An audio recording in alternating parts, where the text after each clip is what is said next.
Assalamualaikum, semoga Allah merahmati dan memberkahi kalian. Semoga teman-teman semua dalam keadaan sehat walafiat. Setelah salam, saya ingin mengajak teman-teman untuk berlangganan kanal kami agar setiap video baru kami sampai ke kalian. Sekarang mari kita lanjutkan ke ceritanya. Siang itu suasana pasar tradisional di pinggiran kota cukup ramai. Terik matahari membuat para pedagang sibuk mengipas diri dengan kertas karton. Sementara suara tawar-menawar harga kerap terdengar bersahut-sahutan. Di sudut pasar, seorang nenek renta duduk bersila di atas tikar lusuh. Wajahnya keriput, kulit tangannya legam terbakar matahari. Ia menjual kue-kue sederhana, onde-onde, risoles, nagasari, dan lemper. Nenek itu dikenal dengan nama Maksari, seorang janda tua yang setiap hari berjalan kaki hampir 2 kilometer dari rumah ke pasar demi menjajakan dagangan. Meskipun hidup pas-pasan, ia tetap tersenyum ramah pada setiap pembeli yang lewat. Baginya, yang penting ada rezeki halal untuk menyambung hidup. Namun hari itu, nasib berkata lain. Sekitar pukul 11 siang, tiba-tiba terdengar suara knalpot motor berderu keras. Dua orang polisi berseragam datang. Wajah keduanya terlihat garang. Mereka adalah oknum polisi lalu lintas yang sudah terkenal arogan di daerah itu. Warga sekitar sering mengeluh karena keduanya kerap mencari-cari masalah, meminta uang pungli, bahkan mengintimidasi pedagang kecil. Salah satunya, seorang pria berbadan besar bernama Bribka Andi, langsung berjalan ke arah Maksari dengan wajah sinis. Nenek, kau jualan di sini ada izinnya nggak? Bentaknya dengan nada kasar. Maksari yang sedang menata onde-onde di atas baki kaget bukan main. Ia mendongak dengan wajah pucat. Izin? Izin apa, nak?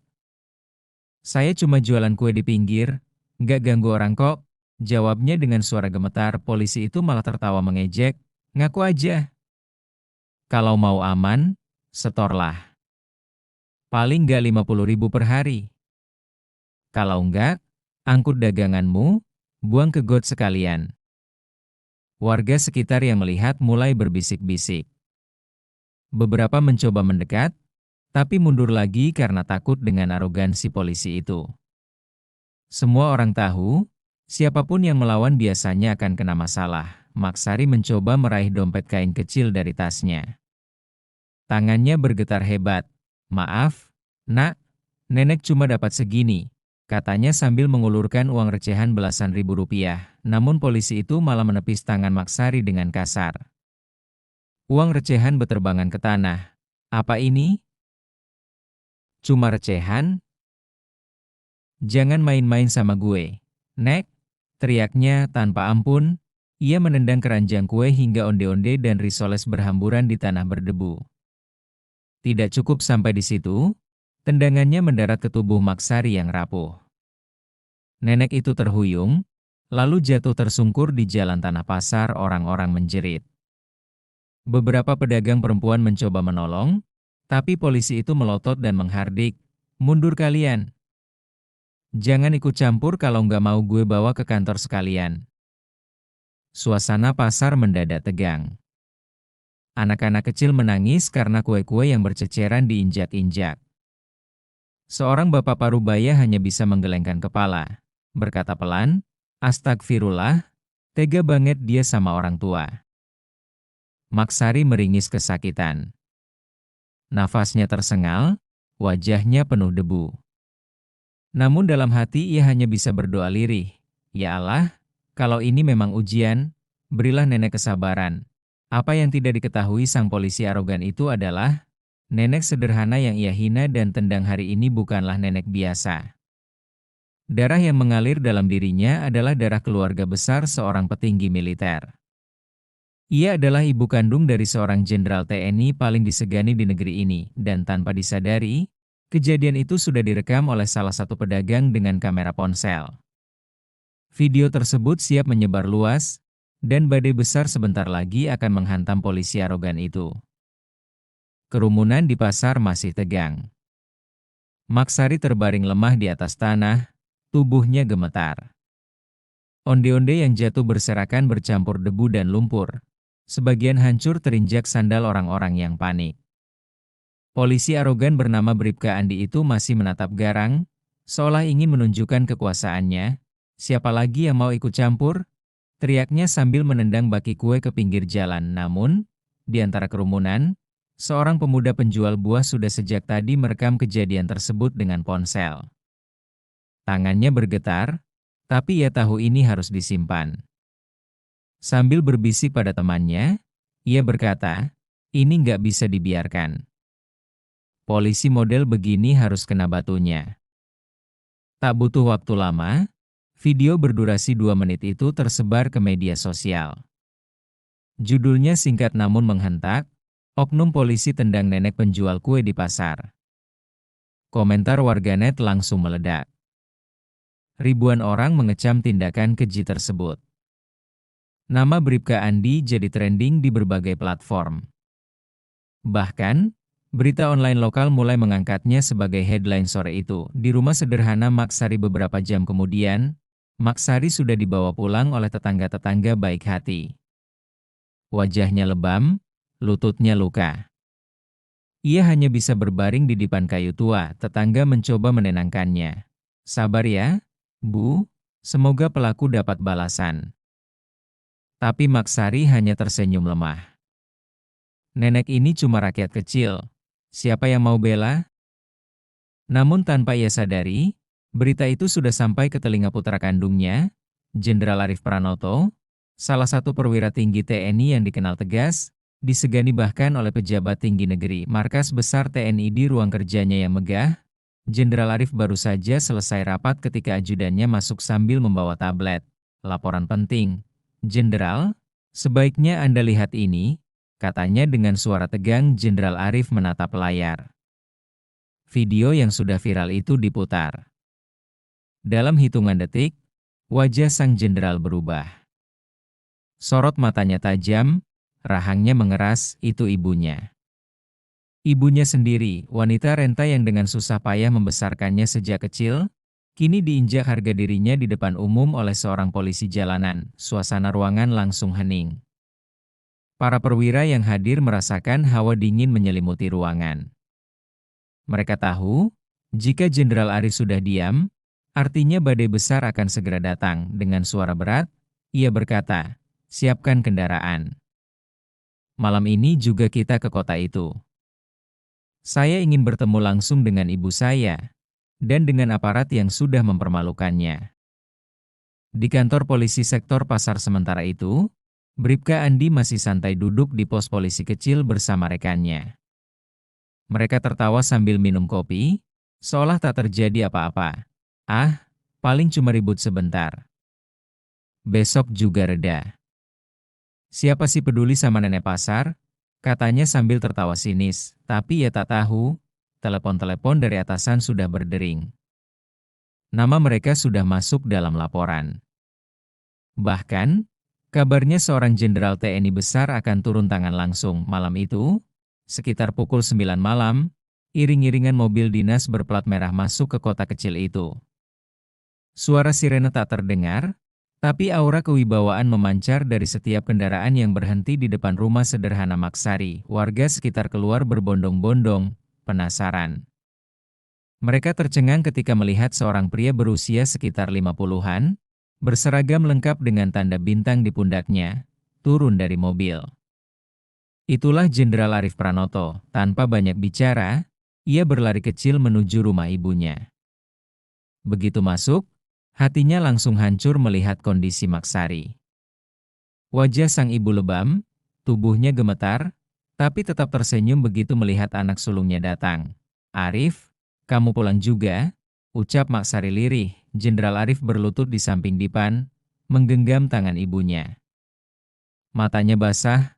"Maafkan saya, Bu, saya terlambat. Saya janji, orang yang berani menyakiti ibu, akan menyesal seumur hidupnya." Warga yang menyaksikan adegan itu di luar rumah hanya bisa terdiam. Mereka sadar, inilah saatnya kebenaran berdiri tegak, dan malam itu juga, kabar menyebar. Seorang jenderal TNI paling disegani sudah turun tangan. Nasib polisi arogan itu tinggal menunggu waktu. Pagi hari setelah kejadian itu, suasana pasar masih dipenuhi obrolan tentang insiden Maksari. Video polisi menendang nenek penjual kue semakin viral. Televisi nasional mulai memberitakan dengan judul sensasional, "Oknum polisi tendang nenek, ternyata ibunda Jenderal TNI ternama." Warga kampung berkumpul di warung kopi, membicarakan kabar yang menghebohkan itu. "Waduh, habislah polisi itu," kata seorang bapak tua. "Berani-beraninya nendang ibunya Jenderal Arif," sambung yang lain. Sementara itu, di kantor polisi sektor pasar, Bribka Andi dan rekannya mulai merasa resah. Telepon dari atasan berdatangan, tapi mereka pura-pura santai. Namun tiba-tiba, suara deru kendaraan besar terdengar berhenti di depan kantor polisi. Beberapa mobil dinas berwarna hitam berjejer rapi. Dari dalam turun beberapa prajurit TNI berseragam loreng, wajah mereka tegas, langkahnya serentak. Warga sekitar yang kebetulan lewat berhenti, terpana. Pemandangan itu jarang sekali terlihat. Pasukan TNI datang ke kantor polisi. Kedatangan sang jenderal, pintu mobil paling depan terbuka. Dari sana keluar Jenderal Arif Pranoto. Wajahnya dingin, sorot matanya tajam menusuk. Semua orang yang melihat spontan terdiam. Polisi-polisi yang sedang berjaga di pos depan sontak berdiri kaku, memberi hormat dengan gugup. Mereka jelas tidak menyangka seorang perwira tinggi TNI datang langsung. Jenderal Arif tidak membalas hormat itu. Ia hanya berkata pelan tapi tegas, "Panggil semua anggota yang bertugas kemarin, termasuk Andi." Di ruang rapat kantor polisi beberapa menit kemudian, ruangan kecil itu penuh sesak. Kapolsek setempat hadir dengan wajah pucat, berusaha menenangkan suasana. Bribka Andi dan rekannya duduk di kursi belakang. Gelisah, Jenderal Arif berdiri di depan. Tangannya bertolak pinggang. Hening. Semua orang bisa mendengar detak jantung mereka masing-masing. Lalu, suara berat sang jenderal memecah keheningan. "Kemarin, seorang nenek penjual kue ditendang di pasar. Dia dihina, dipermalukan di depan umum. Siapa yang melakukannya?" Tak ada yang berani bicara. Semua menunduk. Jenderal Arif mengangkat suara. "Saya ulangi. Siapa yang melakukannya?" Dengan suara bergetar, seorang polisi muda menunjuk ke arah Bribka Andi. Itu, Jenderal." "Bribka Andi, Pak." Semua mata tertuju pada Andi. Wajahnya pucat pasi, keringat dingin bercucuran. Konfrontasi langsung. Jenderal Arif melangkah mendekat. Sepatunya menghentak lantai dengan suara keras, membuat ruangan semakin mencekam. "Andi," panggilnya dengan suara rendah. Bribka Andi berdiri setengah hati. Siap, Jenderal." Jenderal Arif mendekat begitu dekat hingga wajah mereka hanya terpisah beberapa sentimeter. Sorot mata Arif tajam menusuk. "Kenapa kamu tendang nenek itu?" tanyanya dingin. Andi gagap. Saya cuma, itu, Jenderal, nenek itu nggak punya izin jualan, saya hanya menertibkan." Suara Jenderal Arif meninggi. Tangannya menghantam meja kayu hingga bergetar. "Kamu sebut menertibkan itu menendang seorang perempuan tua? Perempuan yang bisa jadi seumuran ibumu sendiri. Apakah itu yang diajarkan di sekolah kepolisian?" Ruangan mendadak hening kembali. Semua polisi yang hadir menunduk, sebagian bahkan berkeringat dingin. Andi tak mampu bicara. Suaranya tercekat, wajahnya semakin pucat. Fakta terungkap dengan suara bergetar namun penuh wibawa. Jenderal Arif melanjutkan, "Nenek yang kamu hina, yang kamu tendang hingga jatuh, bukan orang asing bagiku. Dia adalah ibuku." Semua orang di ruangan terperanjat. Kapolsek yang sejak tadi hanya diam langsung ternganga, sementara Andi langsung lemas, tubuhnya nyaris jatuh ke kursi. Ibu Jenderal," suaranya lirih. "Ya," bentak Arif. Wanita tua yang kamu permalukan di depan umum itu adalah ibuku. Wanita yang melahirkan dan membesarkan saya dengan susah payah. Dan kamu berani menginjak harga dirinya di hadapan orang banyak. Malu di depan semua orang, Andi sudah tak sanggup berdiri. Lututnya gemetar, keringat dingin membasahi seragamnya. Suaranya serak. "Ah, ampun, Jenderal, saya tidak tahu. Saya hilaf. Maafkan saya." Jenderal Arif menatapnya tajam, lalu menoleh ke arah Kapolsek. "Pak Kapolsek, mulai malam ini, saya minta anggota Anda ini ditahan. Proses hukum harus berjalan. Kalau ada yang coba melindungi, saya sendiri yang akan turun tangan." Kapolsek hanya bisa mengangguk cepat. Siap, Jenderal. Akan segera ditindaklanjuti." Warga yang mendengar kabar ini dari luar kantor polisi bersorak. Beberapa bahkan menitikkan air mata lega. Akhirnya, keadilan untuk Maksari mulai terlihat. Suasana di pasar pagi itu berubah menjadi gaduh luar biasa. Orang-orang yang sebelumnya hanya jadi penonton, kini mulai berani bersuara lantang. Mereka merasa punya keberanian setelah tahu bahwa nenek penjual kue yang ditendang polisi arogan itu ternyata adalah ibu dari seorang jenderal TNI paling disegani di negeri ini. "Kurang ajar. Berani sekali kau menendang ibunya Jenderal," teriak seorang bapak tua sambil menunjuk polisi itu. "Kalau tadi nenek ini kenapa-kenapa, siapa yang tanggung jawab?" Sambung pedagang sayur lain dengan wajah merah padam. Polisi arogan itu, yang tadinya penuh percaya diri dan sok kuasa, kini benar-benar kehilangan wibawa. Wajahnya pucat pasi, keringat dingin membasahi pelipisnya. Ia mencoba berdalih, Saya tidak tahu kalau beliau ibunya Jenderal, saya hanya menjalankan tugas."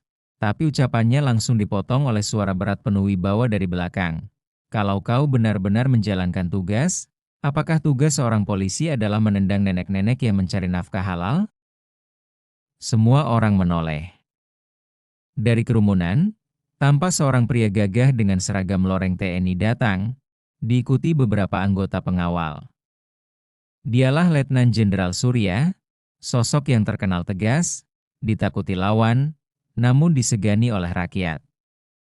Wajahnya keras, sorot matanya tajam, namun ada sedikit guratan luka di hatinya ketika melihat ibunya terduduk di lantai, memunguti kue-kue yang jatuh berserakan. "Nak Surya," bisik sang nenek lirih. Surya segera berlari, berlutut, dan membantu ibunya memungut kue satu persatu. Tangannya bergetar menahan amarah. Orang-orang di pasar hanya bisa terdiam melihat adegan itu.